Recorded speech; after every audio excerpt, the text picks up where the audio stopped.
Hello friend, কেমন আছেন? আশা করি ভালো আছেন। আপনাদের মাঝে আরও নতুন একটি ভিডিও নিয়ে চলে আসলাম। আমরা আজকে দেখব যশোর কালেক্টরেট ভবন, যাকে ডিসি অফিস বলে। আপনারা দেখতে থাকুন ফুল ভিডিওটি, আশা করি অনেক সুন্দর লাগবে। আর ভিডিওটি কেমন লাগে অবশ্যই আমাদের কমেন্টের মাধ্যমে জানাবেন। আর আপনি যদি আমাদের চ্যানেলে নতুন হয়ে থাকে তো অবশ্যই চ্যানেলটি সাবস্ক্রাইব করে আমাদের পাশে থাকবেন।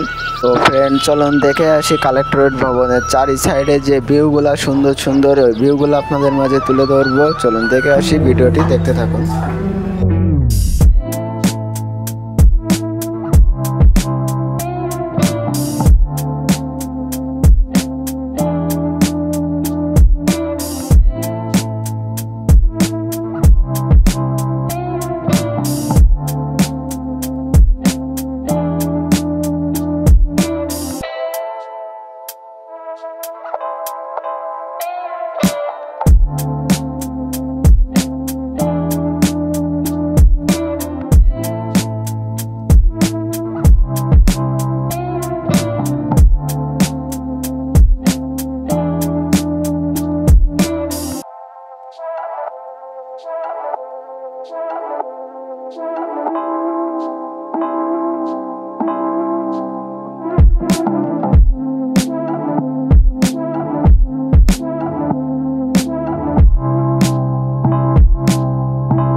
আজকের ভিডিওটি ছিল এই পর্যন্ত। আপনাদের কাছে ভিডিওটি কেমন লাগছে অবশ্যই আমাদেরকে জানাবেন। আর যশোরের একটি ঐতিহ্যবাহী লোগো আছে, জয়ফুল যশোর। এটা হচ্ছে জয়ফুল যশোর, যশোরের ঐতিহ্যবাহী একটি লোগো।